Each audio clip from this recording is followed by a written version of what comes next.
morning radio at its finest on FM 100.3 KFAN. The Flames, as in the Liberty Flames, and former wide receiver for us at school who was on fire the way he played like a Flame, Gabe Henderson, Vikings Entertainment Network, Vikings.com. He joins us now, and it's at Gabe A. Henderson if you would like to follow via Twitter. Good morning. How are you? I'm good. Good morning. It's good to be here. Glad to have you at TCO. I love being here. It's just hearing Kwesi this morning kind of set the mood for the week. Yeah. So he's playing so fast right now, it's unbelievable. I mean, he walked in the room, you could just, oh wow, it's thick. It's just something's happening. It's a unique free agency so far, and just seeing all the moves the Vikings have made on day one. I mean, I know they made moves day 2 and day 3 last week, but day one, to your point of Kwesi playing fast, I don't think I've ever seen this Vikings team be that aggressive this early on in free agency. So it's a new era. It's a new era as far as Vikings football goes. The NCAA tournament begins on Thursday in kind after the play-ins and stuff like that. And you being from North Carolina, you're from Raleigh, right? Yep. Yeah, from Raleigh, North Carolina. So now up Chapel Hill way, down Chapel Hill way, your Tar Heels, your favorite team, got a 1 seed. How easy is the path?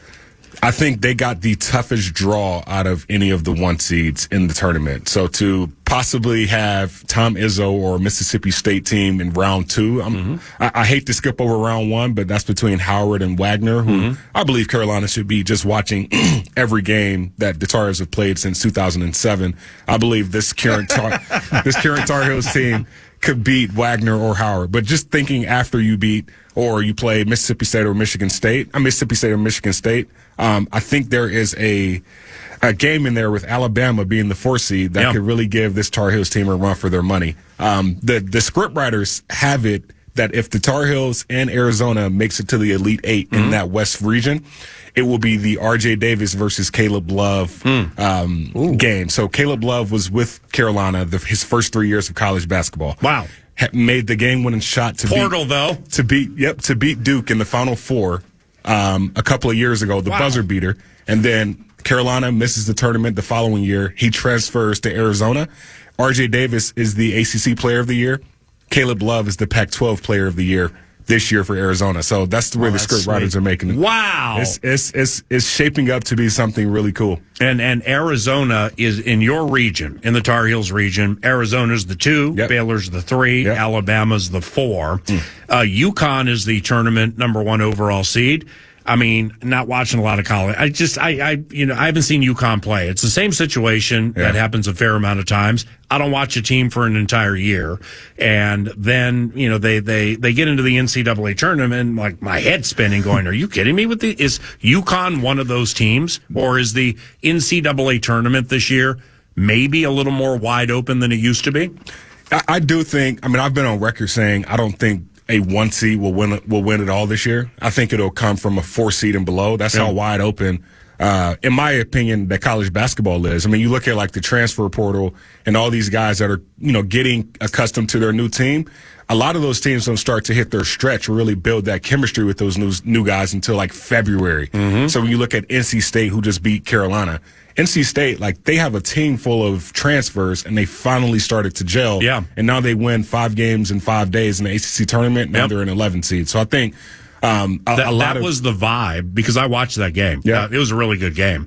And that was the vibe from the Vox and the analyst, like exactly what you said, is they have all these transfers. There were moments during the season where it was like an all-star team and looked so good. Yeah. But, then people trying to figure out what their roles are, it seems like the cohesiveness has come together for NC State. But also, like with Kentucky in the SEC and some other teams, including North Carolina, you just have to be wary of, how much they truly cared about winning the ACC tournament, winning that, you know what I'm saying? I think the last team to win the ACC tournament and the Final Four was 2010, and that was Duke. And you look at Carolina, every year that Carolina has won the ACC tournament, they haven't won a national championship. So people don't really buy into the conference tournament as much as, it used to be. But to your main point of UConn, I think UConn is the best team in college basketball. So that Big East tournament, I mean, they were just playing with house money at that point. I mean, it was that easy. But yeah, tournament time is not the same anymore, if you know what I mean. Vikes Bites was the segment that preceded you. Vikes Bites, once again, provided by? 1,000 Hills Lifetime Grazed Grass-Fed Beef, PA. What was the last nugget you had? Well, it was, you had mentioned last segment about not taking the bait, as in some things you were talking to Kwesi about and trying to get him to go down roads. He's signing people every 10 minutes, it feels like, and we're all just playing catch up. Specifically with Dalton Reisner. And then, what's going on with Dalton? Hey, what do you think about Dalton, if anything? He's still out there. And his answer was something to the effect of, well, we're in a state of best player available, and we're going to continue to look at these guys, and that's really all I'm about to say. Well, it reminded me, Dan Feeney. Now, I don't know who Dan Feeney is. Dan Feeney, now a member of the Minnesota Vikings, however, maybe a one-year deal. Austin Schlottman, I think, moves on to the New York Giants, and I haven't seen what that deal looks like, et cetera. But Dan Feeney kind of feels like a depth guy. He's an Indiana kid, goes to the Chargers and the Jets for a couple. He was with the Bears last season, promising rookie year in 2017, but nothing earth-shattering since. Kind of a depth piece for him. But the Dalton Reisner thing still kind of hangs out there. So with how this thing has gone and the spending spree and all of that and all the catch-up we're playing, I don't even know how much the Vikings have in terms of money and available dollars at this point. But as we've seen the dominoes fall and people added to the team, it's Dalton Reisner still out there. He had some struggles getting signed ultimately on the street into the season last year, and now fast forward to this. Probably would have wanted a deal done prior to where we sit on a Monday following the beginning of free agency. But the Vikings also still maybe looking at that left guard spot. So among all the cool things, you still in some ways you got to remind yourself that, this isn't a finished product yet, and just kind of trying to, put these players in these spots where they are and figuring out what additional holes may need to be filled. That left guard spot for me is still one of those holes. And so Kwesi wouldn't go there with Dalton, but I'm still hoping that we get an answer to that left guard spot sooner than later. Yeah, I mean, Dalton Reisner was one of the highlights on our offensive line last year. With, Christian Darrisaw and Brian O'Neill and some of those other guys. But the fact that Kwesi is still being strategic with that position, knowing that Ezra Cleveland, who was a guy that was starting at this point at left guard this time last year, gets traded to Jacksonville, gets extended there. I'm interested to see what the Vikings are, what their thought process is when it comes to that interior. Eric Ingram, he made a jump in his career last year. Garrett Bradbury played solid, but that left guard position has kind of been a rotating thing these past couple of years. So to see that void still not be filled, I wonder if that is a sign that the Vikings are thinking of addressing that early in the draft, or maybe early next week or this week in free agency. So we'll see what that looks like. But yeah, Dalton Reisner, I mean, he was one of the highlights of the team. I mean, his end of season interview last year on your show. You after the Detroit Lions game, it was like, man, we want this guy back in purple. You could feel his energy. So I wonder what that looks like for him in purple or wherever that lands. With a right to either better formulate or change the opinion after the draft, OTAs, minicamp, all that. Aaron Jones. Yeah. What do you think are some routes to using Aaron Jones here that best would help the offense? I think he is one of the most complete backs in the game of football still. And that's running the ball, that's catching the ball, that's pass blocking, that's whatever you need him to do.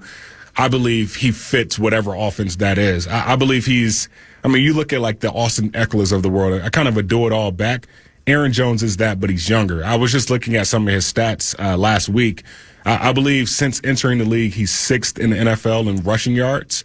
And then he's not even top 10 in carries. So there's still a bunch of tread on the tires, even at the age of 29. So I think he's a plug-and-play type guy with Ty Chandler, and Kevin O'Connell's probably excited to have him in this offense. And see, what I'm getting at is that there, with the fan base, there can be a sticking point or second-guessing with Kevin's thoughts and or perceived approach to the running game. Now, in the 13-win season with Dalvin, I mean, it's whether you're analyzing proper ways to skin a proverbial cat or not, that Dalvin season, I mean, I'll take that 10 out of 10 times from a back in an offense that throws 61% of the time. And Jones just seems to be a new version of what we saw 2 years ago, new but different. You know what I mean? Yeah, it's and I'm interested to see how. I know Kwesi said it earlier. He hates comparing Dalvin and Aaron Jones, but when you throw the ball 61% of the time, you say, okay, well, what's the reason here? Because Dalvin, I mean, the Colts game, that touchdown in the greatest comeback in NFL history, what he did in the receiving game, That was the final 5 yards he dragged all of St. Elmo's, including Ezra Cleveland, who was sitting at the bar. It was one of those things where you look at Aaron Jones and you're just like, oh wow, like this is a match made in heaven. But I don't know. I don't know how you can compare the two. But do you look at pass blocking? Is that what sets one over the other? But I'm not trying to compare the two with Kwesi. I got a little jumbled up on it. What I was trying, like, I wasn't looking for a who's better and why. I was looking for a 2 years ago when you were able to swing it out to a guy who has vision and gets the passing game. It's like, I mean, I've used this example before. Adrian Peterson is HOF, and it's not even close. I mean, he couldn't catch to save his life. It was just mechanical, and you would know better than us, man. Setting up a screen is an art. Where it's look. It's kind of like a quick fire version of a punt return, where you just got to look certain places quickly, and then you have to catch it non-mechanically. And then the biggest key here is making that first guy miss. Because it's not going to be guy on guy. It never works that way. There's always one you have to make miss. But if you do, you got the beef eaters in front of you as part of the vanguard. That's what I was getting at, is that without diminishing those last year, 2 years ago, the way Dalvin did it and the way I know Aaron can do it, I mean, that only bolsters the offense. Absolutely. I can't think of what week it was last year. You sat down with Kevin O'Connell on X's and O's, and you were just talking about the screen game that the Bengals like to do. And Kevin O'Connell said the Bengals are the best screen game in the NFL. You look at a guy, a running back in Joe Mixon, who was there running those screens. Now you add a guy, Aaron Jones, who has a similar build, similar, output, and you say, wow, we could stretch the field with this guy. Like, I believe, personally, I believe it's a match made in heaven when you look at all the things that you can do with the running back to keep the defense on their toes. Well, maybe that's, part of the downfall in the conversation with Alexander Mattison. I mean, I would never compare him to Adrian Peterson in the mechanical realm of and the inability to catch passes, but the dynamic abilities of Alexander Mattison versus even who's certainly closer to the end than he is to the beginning in Dalvin Cook, and especially now Aaron Jones, the explosion. Because in the end, in 2022, you can look at the rankings and the stats, and it wasn't great from an overall run game perspective, but Dalvin would get you that loss of 2, but then he'd get you the 10 or 12.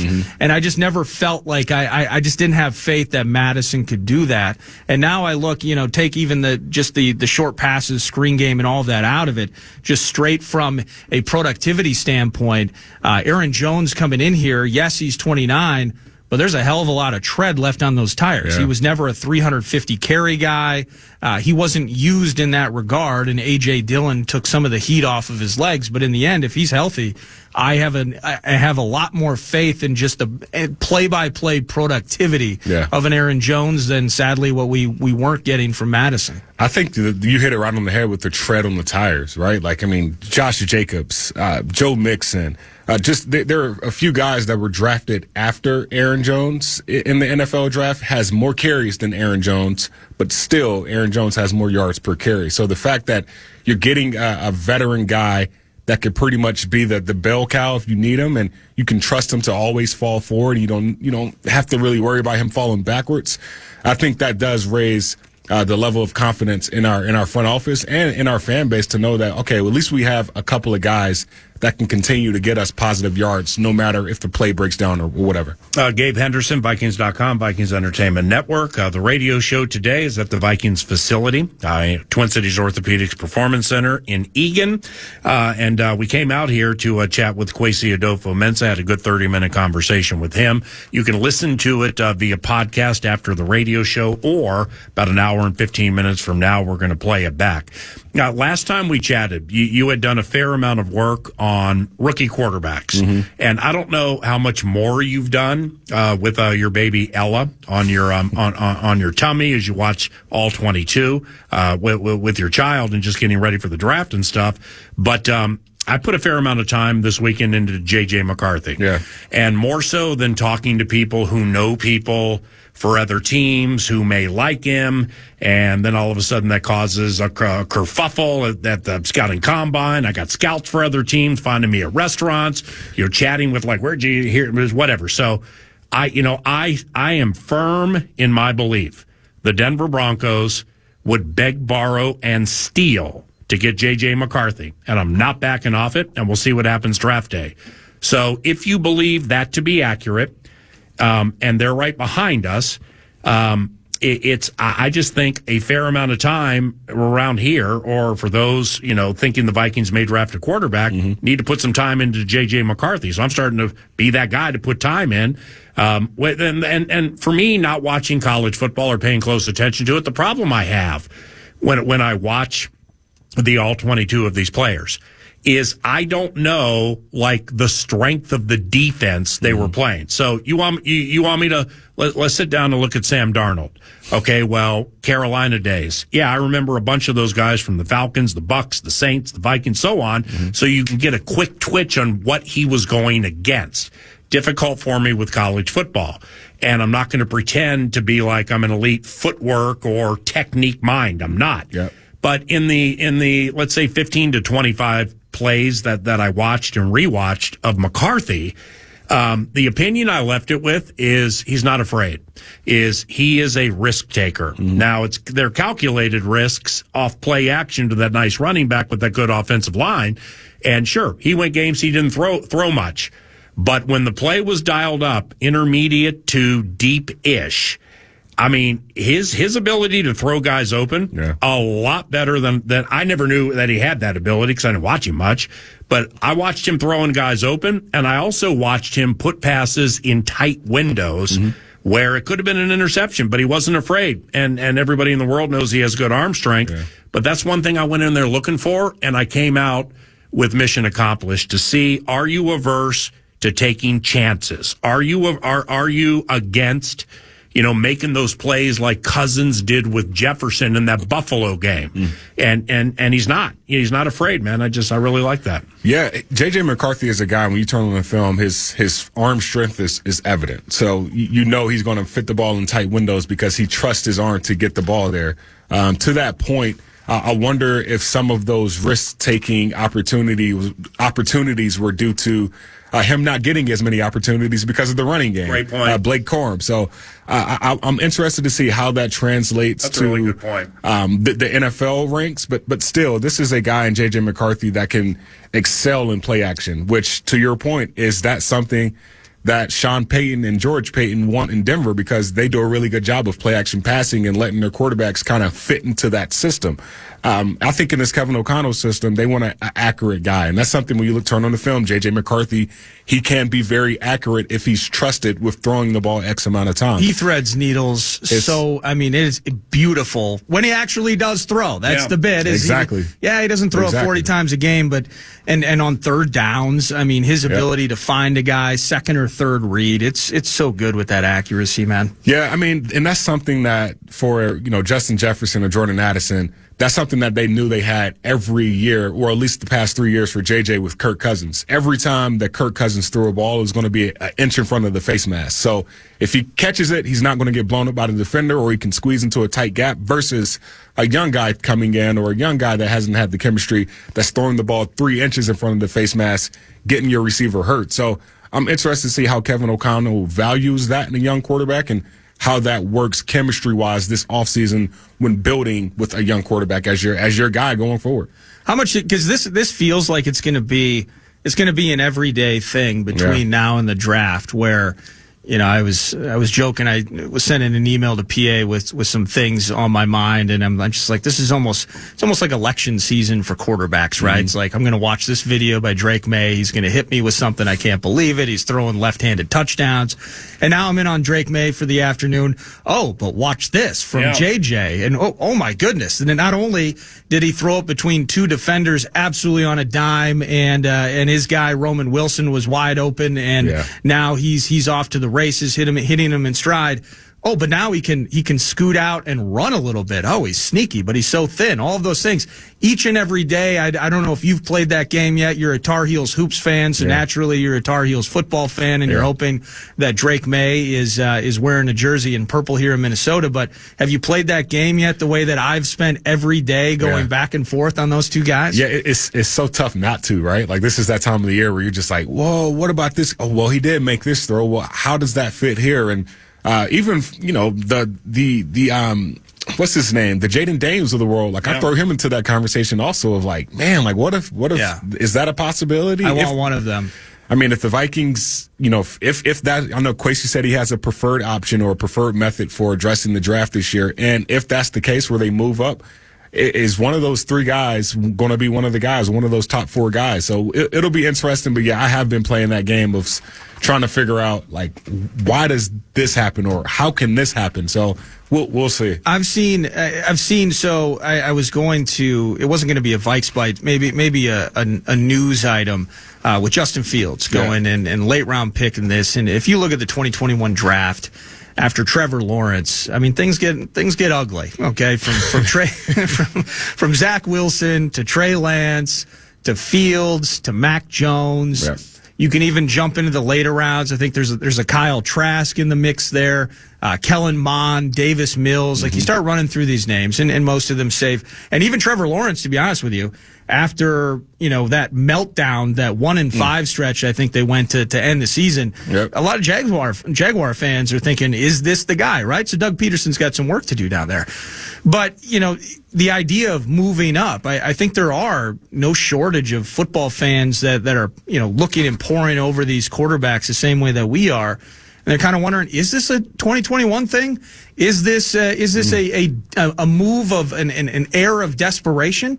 And, you know, no matter how you frame it up, I look at what the Falcons did with Kirk to be an air of desperation, to be honest with you. But similarly, have you looked at that at all with any trepidation or hesitation as you're looking at this? And you know, because you can always point back and find reasons to not do something. There's always history that tells you that this was a complete failure. Vikings fans, immediately, it's like, oof. You know, remember when we took Christian Ponder? You play those games to kind of talk yourself out of making moves.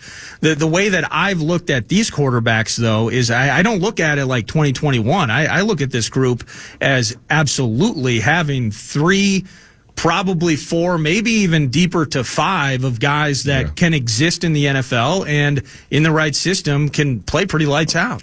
You hit that last point, in the right system. And I think Kevin O'Connell has built this system where the quarterback, if they decide to go young quarterback and he's the guy week one, I believe Kevin O'Connell via free agency and Kwesi have built this team where it's a complementary thing. You have a solid enough O-line to give him 2.5 to 3 seconds. And then you have two solid receivers on the outside and then the tight end and then two running backs that could pretty much do whatever you need to do.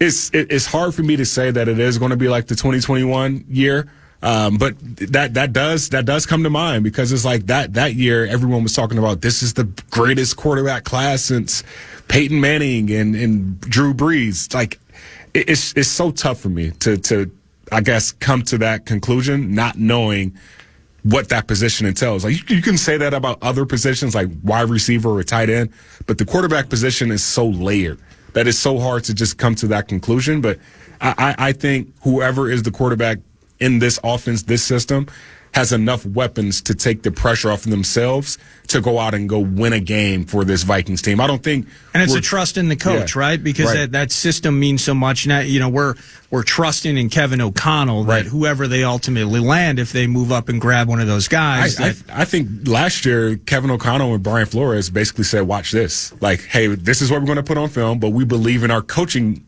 experienced enough to still go out there and win games. So the fact that we're getting some more talented players, I think that'll marry very well when it comes to wins in the future. My man, thanks for the chat. Appreciate you. And we'll catch up soon, all right? Yes, sir. Gabe Henderson, Vikings Entertainment Network, at Gabe A. Henderson via Twitter, if interested in following. Second half of the show, around the corner. It's 9 to noon. Join 9 to Noon's Nordo in the Book Sports Betting Lounge at St. Croix Casino, Turtle Lake this Saturday, noon to 2. You can stop by, enjoy food and drink specials, and check out his cheat sheet to give you all the best bets for the weekend. KFAN.com, keyword calendar for more info.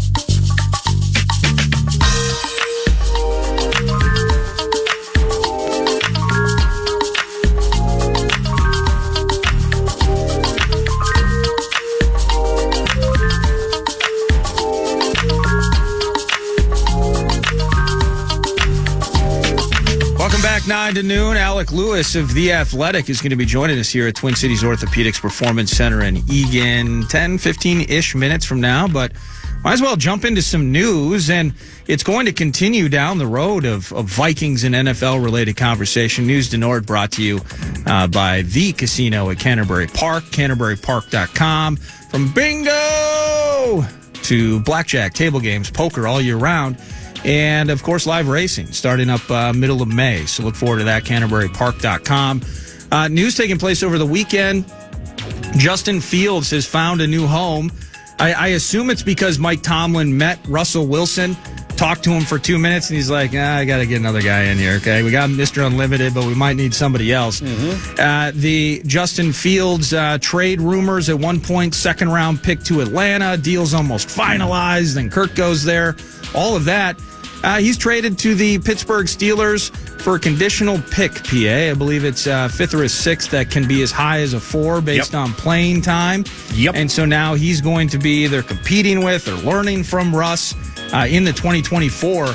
But just kind of an interesting, not only does that probably solidify what already was mostly solidified, that Caleb Williams appears to be going first overall to the Chicago Bears, but, after wondering exactly what the fate of Justin Fields would be, how much was he worth to other teams, kind of slides into that day 3 pick where he's going into the final year of his deal, has an opportunity to show himself, prove himself for a future contract, but any team taking him on needs to see what that looks like. They are taking a risk by bringing Justin Fields into the mix, but Justin Fields heading to the Steelers, and you got not only Mason Rudolph leaving via free agency, but of course the trade sending Kenny Pickett to the Philadelphia Eagles. The Steelers look set and poised to move on with either Russell Wilson or Justin Fields at the helm in 2024. If I told you after draft weekend Justin Fields would not be on their team, would that surprise you?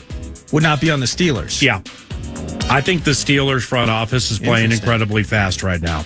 Having Russell Wilson and Justin Fields on the same team potentially creates a major problem. Okay, now credit the Steelers for the stealing they've done.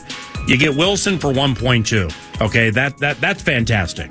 And there were a lot of suitors for Russell, but that's the one he chose. So now Fields with the conditions to the picks. It's first and foremost, the draft picks are not this year. So it's going to be most likely a 6th next year or a 4th if he plays 51% of Pittsburgh snaps. Now, that's if he's on that team. Because the first thing that hit me when they made this move, it doesn't make sense to have both of them on the roster. It just doesn't. It potentially creates distraction.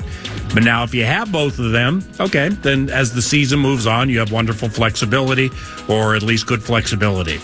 Now, as you get to the draft, if there's sniping, if there's stealing, if there's chicanery where a team absolutely believes they're going to get what they want at the quarterback spot and it doesn't work that way, well, they got Fields for a metaphorical ham sandwich. Yeah. If a team is desperate, more desperate than now, and the draft has come and gone, you're going to get more than a conditional 6th for a quarterback who has done even what Justin Fields has done.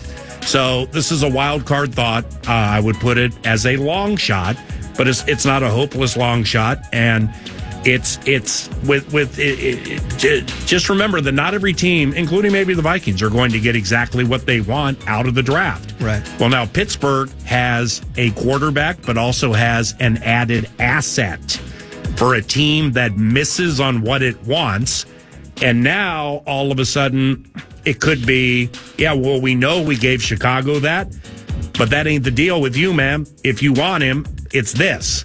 And I bet you somebody bites. It's a long shot, but it's the first thing I thought of. Well, I like that. The first thing that came to mind for me is that this is if he stays in Pittsburgh, it's kind of an L for Justin Fields, because this was going to be the year wherever he ends up, in my mind at least, that he was going to have an opportunity to reassert himself as a starting quarterback in the NFL, because fourth year of his contract and no fifth-year option, and he's going to be in a spot where potentially he could be franchise tagged, but really the goal is to prove that he's worth a longer-term deal.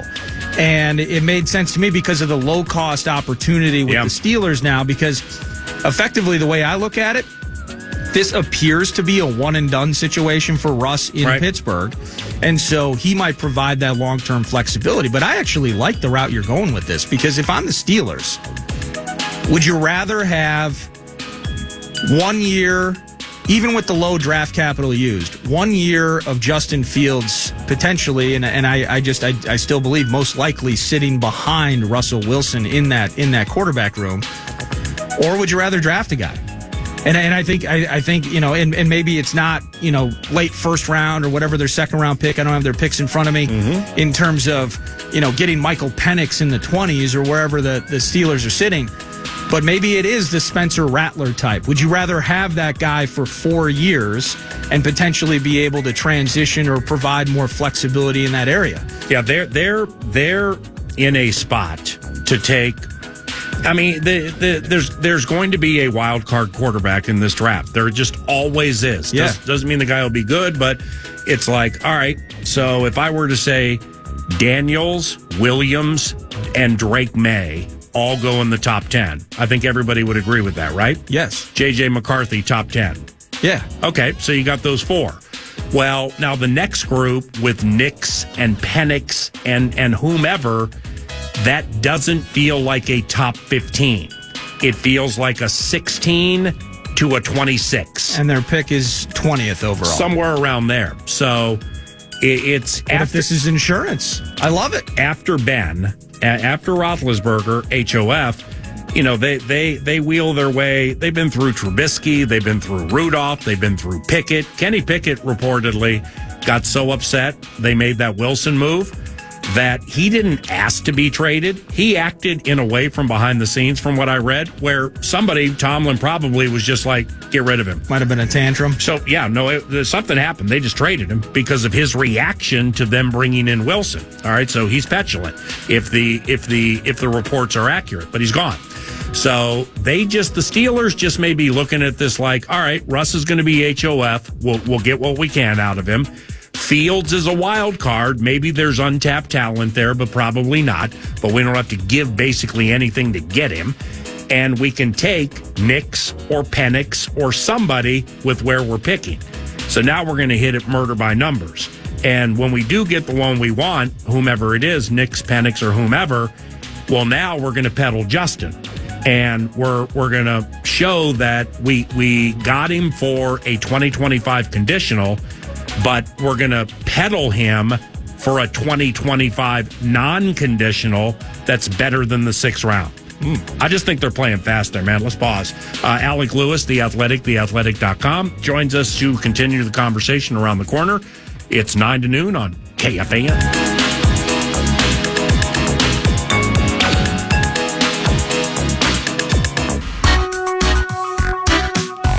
KFAN.com keyword contest. Enter for your chance to win a pair of tickets to be there when the Minnesota State High School League boys basketball tournament takes the court March 20th through the 23rd at Target Center and Williams Arena. And don't forget, you can watch all of the action on 45 TV, the official home of the MSHSL tournaments.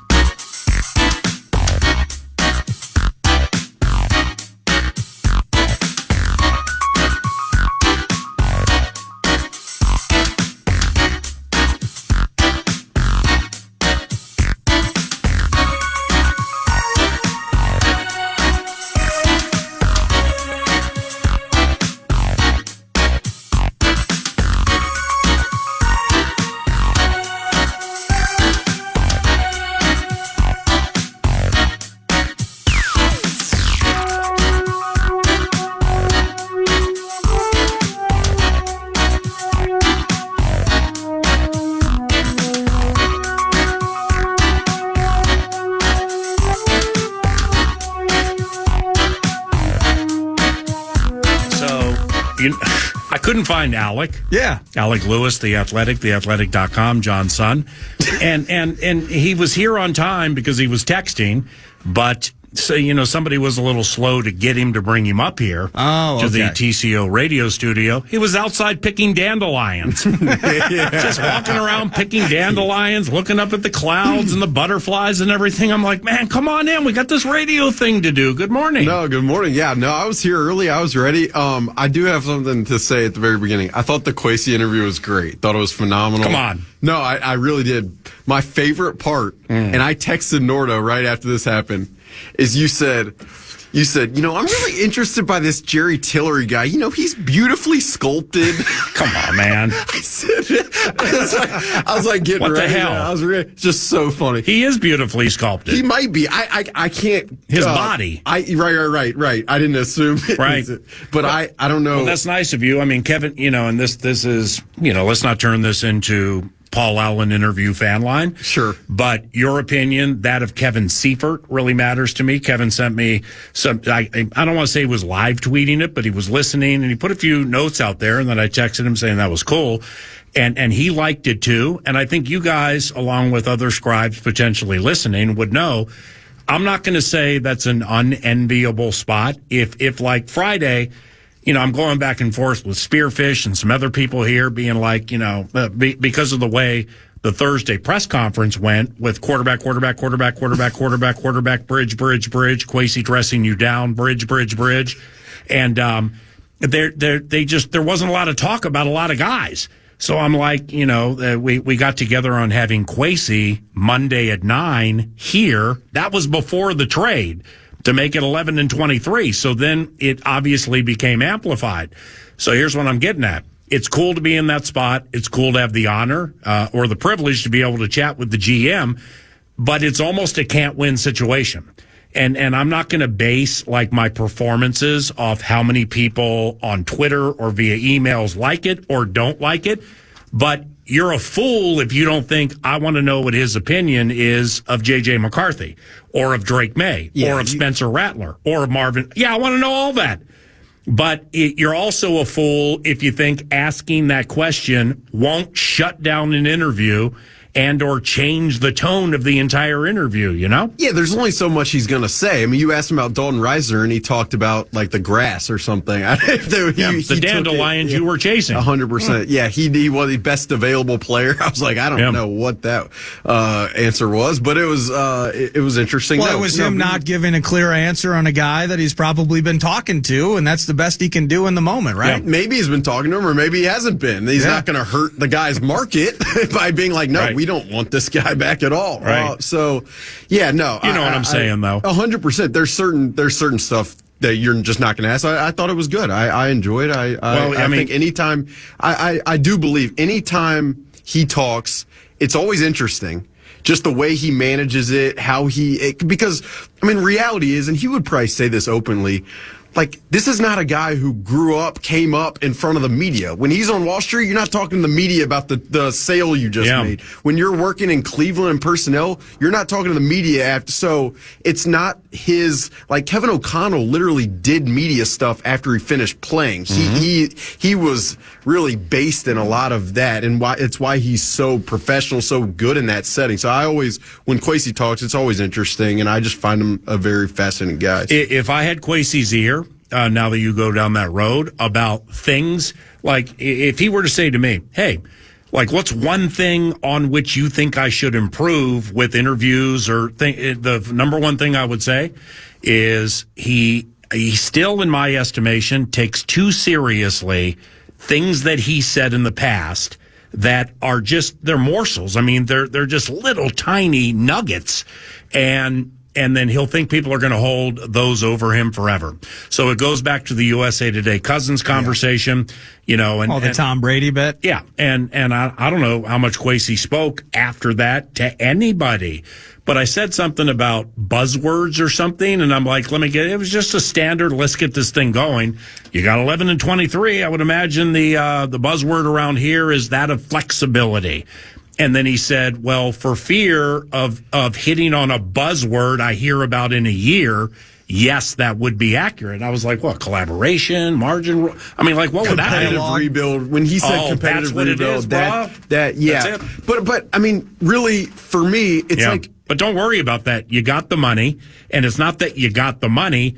You're qualified for this job, or somebody wouldn't have given it to you. You're super well respected around the league, and you're heading into a very important year. So if you got columnists or radio or whomever, fans, tweeters, whatever, laying on the competitive rebuild, that's not it. You're an idiot. It's a full-fledged. Who freaking cares? Yeah, and for him, probably what I would imagine, just like anything in life with a lot of us, it's like you get burned, or you feel like you get burned by something or something one time, and it sticks with you, and it's kind of that like bug in your ear that always. But I mean, it's so interesting, and I don't think he would mind, but like at the Senior Bowl on the field, we stood together for 30 minutes, and like just fascinating to talk through his background, draft, like when you're not, and I feel like this every time when I'm interviewing, and it's hard if you're not in this business to really understand, but when you just talk to a lot of these people and are just like shooting it off to the side, like people are so much different. And in one-on-one settings, people are so much different. That's why people ask me all the time, like, do you miss covering baseball? The one thing that I do miss is you would sit in the dugout with ex-player, ex-GM, ex-scout, and it's just such a human interaction. So, yeah, but no, back to the I thought it was good. I thought you asked what you had to ask. And mostly. And he said, I mean, the saying that he has their preferred option, I thought that was probably the headliner. Well, I wanted to go more down, and I thought he would too, because I think this is going to be legit. The Atlanta tampering with Cousins. You know, it's Florio. ProFootballTalk.com is all over it. All right, and that's a Florio story. And this is a barrister by trade. He's particular. He's into minutia, and he doesn't stop. So it's like. I mean, he Florio, if you haven't read it, with Atlanta potentially tampering, it caused my mind over the weekend to be like, okay, well now when O'Connell on NFL Network acted the way he did, it's almost like he caught wind. This is $100 million guaranteed. Okay, with the way he was like, I know this isn't supposed to happen at the combine, you know, but it does, and it goes too far or whatever. Okay, I'm believing Kevin caught wind. This is going to be $100 million piece, and we're out. And I'm guessing, I'm just completely speculating. So now, if that's the case, and if he indeed did know that, that's more than tampering. That's more than the bordello that the scouting combine has become. Next, it's all right. So Cousins signs, all the T's are crossed and all the I's are dotted. 3 hours after the start of the league year, he's doing a press conference. Yeah. Saying, I talked to the trainer yesterday. Okay. Now, this is all ProFootballTalk.com. You can vet it all out. Well, you can't talk to the trainer the day before the league year begins for another team. You know what I mean? Yeah. Well, that's a violation. I mean, I don't know if this is a good way to approach it, but like every player who's a free agent talks to every team. But not every player in a press conference with a new team basically comes out and says, I did this, not even thinking that's against league rules. I mean, it's almost cavalier. I mean, yeah, sure, but I think part of now rules are rules. And if the Vikings benefit from this, it'll be phenomenal for all the people here in this building. That's great. But like, I mean, you sit in Indianapolis in 4 hotels. Every agent in the entire industry and every team in the entire industry is there talking. And so if you were just naively, oh, no, there's no way they're talking about what might happen in the next week where millions of dollars will be flying around. To me, it's just a little... Like, I mean, if there's reason to push the envelope there for the Vikings, sure. If the league has to set a precedent, I get it. But to me, it's just a little bit ridiculous because you have this league-sponsored event. I understand. With every person there and every player. I mean, you know how many signings there were Monday? Yeah. Like, so many. It wasn't just Kirk 3 hours after. There were, I mean, Jonathan Grenard happened way early. I'm just saying, like, to me, there's just so many. It's so obvious that agents are going to talk about their clients in Indianapolis with the teams that to just go crazy about this one. I don't know. I that's just how I feel. Well, maybe it's not a smart thing to say from my standpoint. That's just how I feel. I just think, and the weirdest thing about it though, and following it's almost case by case. They haven't really levied out consistent fines or penalties for this either. I forget who the teams were. Maybe it was the Chiefs and somebody. They swapped like day 3 picks or something like that. I mean, the idea, like, we're not getting their first round pick. So, I mean, pie in the sky, like, we're not getting the 8th overall pick because of this tampering. I mean, maybe if the Vikings did, that'd be phenomenal. But I'm not even talking about any of that. I didn't even know that we potentially that the Vikings would get something. I wasn't even going down that road. I'm saying when somebody like Florio, who's covered this for 20 years, says, I've never seen as cavalier and as showy the tampering the with the obviousness of it, that the league will basically look the other way. Did you really do that? All right, well, now we got to come. I mean, you can't do that. No, you just can't handle it the way the Falcons have handled it without getting dinged. No, I mean, there was something with Saquon too, I believe, and I think Florio's written about that. Yeah, I mean, we'll see. It's an interesting subject. To me, it's just you're asking for that. Okay, well, let me lay it out. We're hopelessly behind, but let me lay this out for you.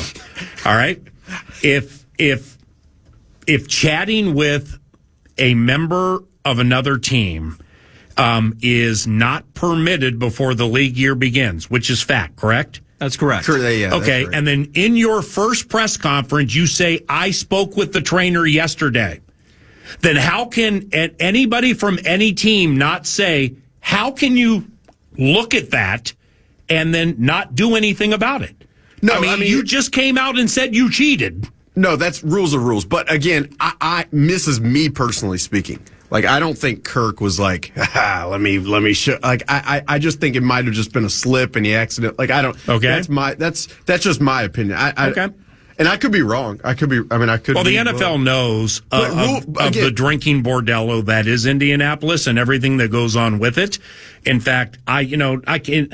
Nobody's going to come out publicly and say this. I know it's fact from people I talk to. Teams are not sending as many people because they're tired of the spring break-esque week question. that people treat it like. Some it gets people, nutty. And I think people have gotten in more trouble than anybody knows, because not everything comes out publicly. So there's more to not sending extensive staff to Indianapolis because it's basically a paid spring break for a lot of these people. No question. And you can view it like that, and I totally understand. And I also think there is some people that view it as like it's our league networking event where we can get in person with these people that we talk to on the phone all the time or whatever. So, but the NFL doesn't view it that way. No, I mean the NFL. I mean for me, it's just a kind of a media created event 2 weeks before free agency to kind of hype everything up, hype the prospects up. It's kind of a brilliant strategy. But I mean, I think you're right that everyone does do it. But I think that it's too on the nose here. Thank you. It's no too question. in the face. That's what I'm saying. Question. So they got to stomp on it. When you get that cocky about it, you can't. You just can't say what he said. No, there's no question. To your exact point, if the rule is the rule, and if it's this obvious in some situation, you don't come down in an obvious situation, then the rule might as well not be the rule. So I expect, obviously, them to really look into it. And I just, for me, I'd rather pick dandelions probably than consider the subject. I agree, but nevertheless, we'll see where it goes. Alec Lewis, YA, Young Alec, with 9 to noon for a couple more segments. Then we replay Kwesi from the beginning of the show, so don't leave.